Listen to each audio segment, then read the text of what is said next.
Oh, still Mills, what's the deal, man? Yo, peak motherfucking game though, bro. I'm on my way to Norfolk and Columbus, Nebraska on this one-man route.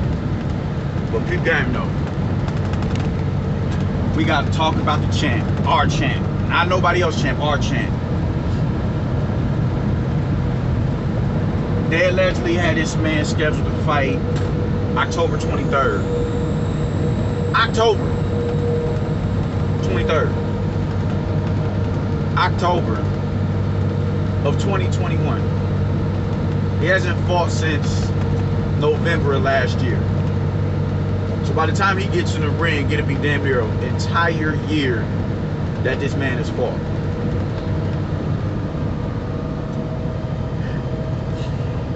That's a problem. You can throw him any meaningless, meager competition in your stable, but you can't throw him a stay busy fight between now and then, because you want to return on your investment. The thing is, do you trust any fighter to go in to a legacy defining fight with one fight a year apart from each other? Because Spence said after he fights Manny Pacquiao, and if he wins, he's looking to line it with Bud. So you trust, now granted, I don't know, I don't know if Earl fought in October or November of last year.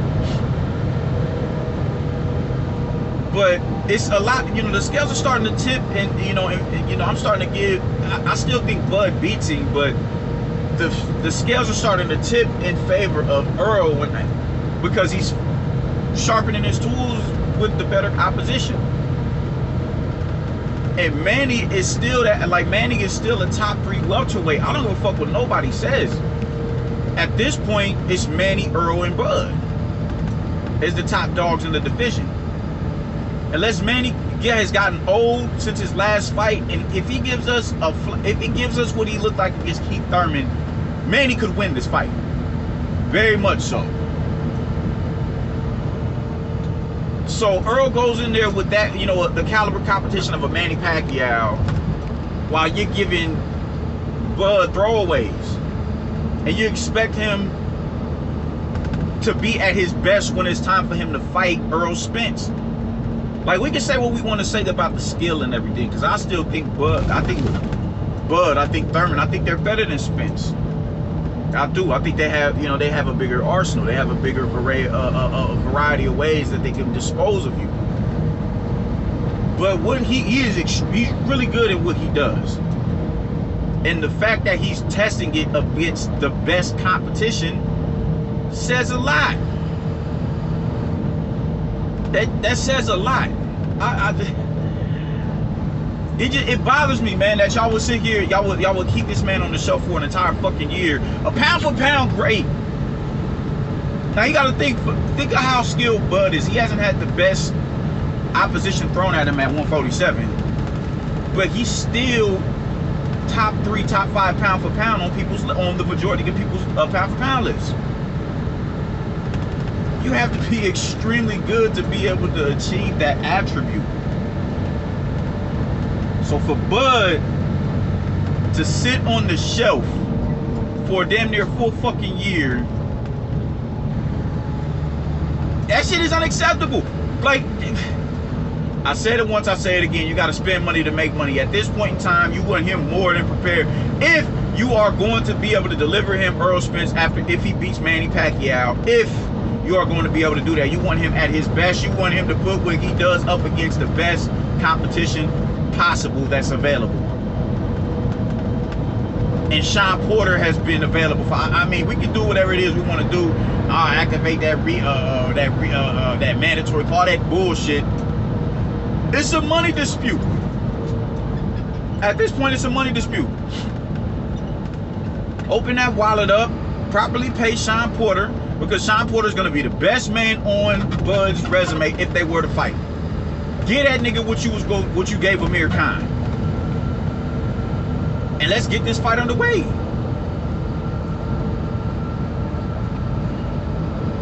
I don't know what makes you think that's not a selling pay-per-view. Bud is doing millions of views on fucking, on ESPN. You don't think a fraction of that is gonna tune in to see that nigga fight?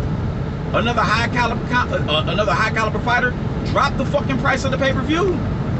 Don't make it $70, $80. Don't do it.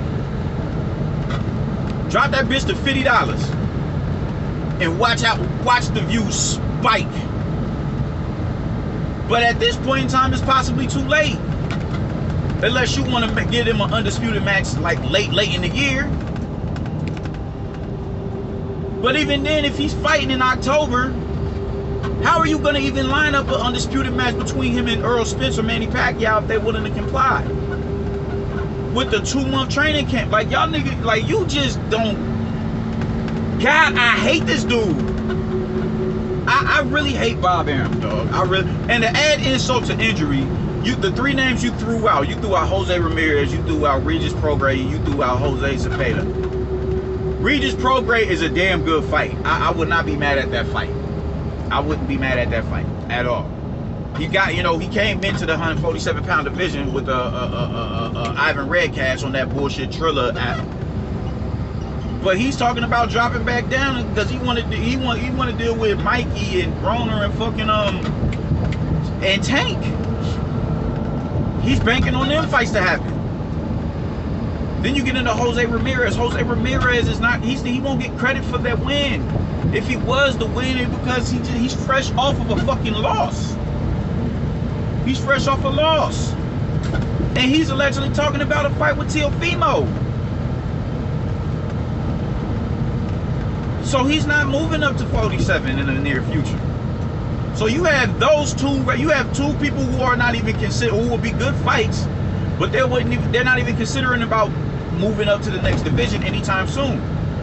And then you throw out fucking Jose Zepeda, who just went life and death with a nigga that he dismantled 5 and 6 years ago.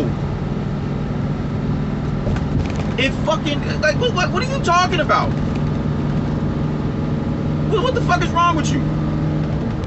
Jose Zepeda, after his last outing, he doesn't even deserve to be mentioned with Terrence Crawford. You can't even bring them up in name. Just, oh well, I like Jose Zepeda, I have Terrence Crawford. No. When you are talking about Terrence Crawford, Jose Zepeda doesn't even need to be thought of after that last outing.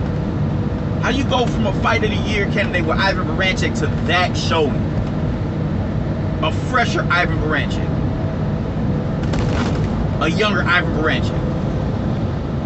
Man, you are really an incompetent, old, impotent bastard, bro. Like, god damn, I hate you.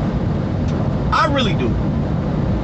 I really do, man. And it just, it can't even be, I can't even be diplomatic about it. And I don't want to be diplomatic about it neither. You have, it is amazing how somebody with this much time invested into the sport could be this stupid. Like, at this point, it's not even, I mean, why don't you want to continue your legacy, my nigga? Like, Bud is a once-in-a-lifetime type of talent. And you will keep him on the shelf for whatever reason. If it can't make you some sort of money, even though you're not putting any forth effort to be in a position where he could make you money, you could work around his you could work around his personality. You can most definitely build around that. People like the mysterious, I mean, even the old saying, leave them quiet ones alone. The nigga who do all that loud ass talking, all this, what happens to him a lot of times? You can build around his personality. But because of your ineptitude to be able to do so, you look at how you treat him. Oh, Lord, I could build a house in Beverly Hills with the amount of money I lost on Bud. You know how disrespectful that is? Because it's not about, you know, at this point, your old ass can care less about legacy. You just about, well, how much money can I make? And that's the lawyer in you. That's that lawyer background. That's that, you know, that's that lawyer background. You dig what I'm saying? The Chris Darwin type. You know what I'm saying? The nigga who you'll represent Eric Holder for brutally murdering Nipsey Hussle. That's your type. That's your get out. That's what you about. It's a high profile case, so the demand for that is extremely high. Even though the act was just completely deplorable. The act was completely deplorable. Nipsey Hussle was a dude who was doing the most for his people in the South Central area. In LA. Nigga was about to be ambassador for the hood. On both sides. Bloods and Crips was fucking with Nipsey Hussle. What type nigga go to the motherfucking Watts? You ain't even from Watts. You in a blood neighborhood with $100,000 worth of jewelry on your neck. That man was an ambassador for his people. And some bitch ass nigga clips him, and it's always one blood sucking leech ass, snake in the grass ass nigga that's willing to represent him. And Chris Darwin. You niggas are fucking man. Like that shit, you're cut from that cloth. That's your elk right there. You have no issues with representing a fucking child molester. You have no issue with a dude who's collecting kitty porn. As long as the check comes. You'll be able to tax that man more than he's worth. Because of the profile of the case. That's you. That's you. And it's fucking disgusting. It's fucking disgusting. This is about money with y'all. Money. Fuck the integrity of the sport. Money. Fuck the integrity of the sport. Eddie Hearn is compensating these fighters properly, but he's still trying to keep the integrity of the sport intact. Bud fighting quality opposition is going to bring him money. And inadvertently bring you money. Like this shit is like the logic behind this shit is so stupid. Like I've heard people argue with like these movies that are stemmed from comics. Whoever's directing the movie can take the storyline and go on a roller coaster ride outside of the fucking origins of the story. And there's people who don't even follow the comics or follow the storyline who are like, well, it doesn't, you know, we don't know about it, so shit, that's, you know, that relates to it. You dig? Like, we can relate to it because we don't know it. Alright, cool. Well, if you don't know it, you don't know shit about it, what's the harm in actually keeping up with the main objective of the fucking storyline? Michael Bay was trying to take the Ninja Turtles and turn that shit into some space shit. And everybody knows the origins of the Turtles. It's about integrity, man. Keep up with the original. Keep up with this fucking storyline. Integrity. You have to maintain integrity in whatever it is that you're doing. You are not doing that. You refuse to. You refuse integrity. You know, I don't even think that word is in your fucking vocabulary. Because you don't give a fuck about it. Because if it don't make dollars, it don't make sense to you. Even though you don't make sense, but so you're not making no dollars. You will offer Amir Khan $5 million, but you'll offer Sean Porter for starters at $1 million. You out your goddamn mind. Did Amir Khan have to motherfucking negotiate a price with you? I've never heard that story. I've never heard that story. You willingly gave Amir a deteriorating Amir Khan 5M or $7 million because you thought it would bring a UK fan base to Bud. Fuck out of here. motherfuckers in the UK who don't even like Amir Khan. After the little Hollywood bullshit he would pull on fucking Kell Brook. Like, nigga, what are you talking about? That man thought he arrived, and honestly, he deserved them fights with Manny. He deserved them fights with Floyd. Unfortunately, he had to jump up 2 divisions and go fight Canelo for a proper purse. But look what happened to him. And that's what you presented in front of Bud, and you know, no. And I thought Amir Khan would be a hell of a lot better than what he did, than what he was, but no. Fuck no. I don't get that. Like, your mind just does not. It's not logical.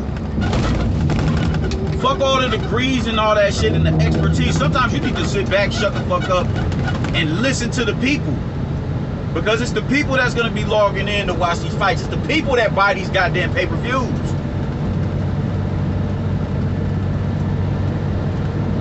It's very scarce the amount of people that was buying pay-per-views for Bud outside of Omaha. Because you're not marketing him properly. How do you cancel a fight because of, you know, the promotion isn't properly, he's not being pushed.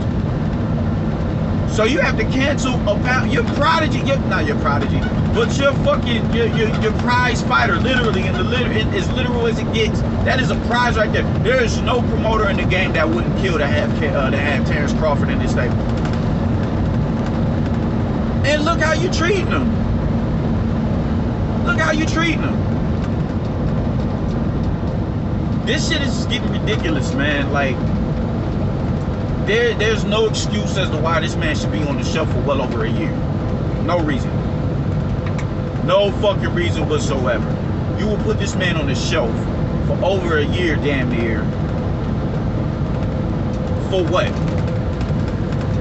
It should not have taken 11 months, 7-8 months to get him matched up with somebody. It should not, no, fuck no. Fuck no. This man is sitting on the shelf, pound for pound caliber, pound for pound fighter, and you will have him sitting on the shelf for damn near a year because, man, you are, oh my fucking God, dude. Oh my fucking God. Jose Zepeda, that shit is just, that is just disrespect. Oh my Lord. But if this is not, this should be all right, cool. You proven all that you needed to prove to me. I'm out. Get the fuck away from this dude. Get away from him. Get away from him. Because at this point, he's damn near boxed in. Eddie Hearn isn't going to be eager to work with Terrence Crawford at this point in time. Or not Terrence Crawford, but Bob Arum. After he played that nigga like a fucking piano with the Undisputed match. Bob Arum has no stock in 147 pounds. His stock stops, matter of fact, at 40. We'll see what Edgar Berlanga does, and we'll see what Tyson Fury does. We'll see. But at welterweight, between 47 and 68, he has nothing to offer you. He has nothing to offer you. And you damn sure ain't going higher than a 160. You need to get the fuck away from this dude. You need to get the fuck away from Bob Arum. That old ass nigga ain't got nothing for you. Nothing. Nothing. I don't even think you'd be able to get a fight with Conor Benn or fucking Virgil Ortiz. Is he gonna be willing to oblige you? Eddie Hearn? I don't think so. Not after this shit. Not after this. Not after Undisputed going out there. And if Tyson Fury beats Deontay Wilder, the only reason why he would be obligated, you know, feel some, all right, man, let me go ahead and make this happen, is because that is as big of a fight as it gets. To undisputed heavyweight champion of the world, all right, cool. I'll gladly swallow my pride and go for that because this is what Anthony Joshua wants.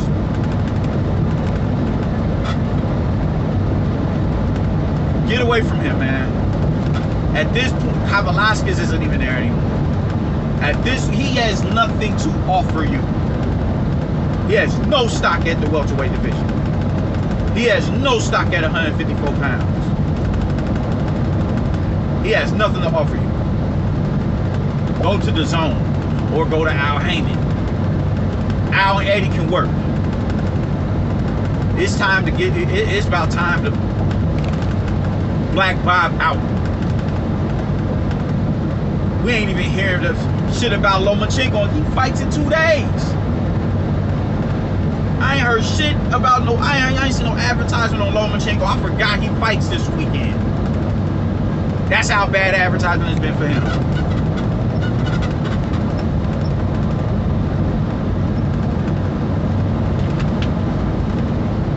Get Bob the fuck out of here.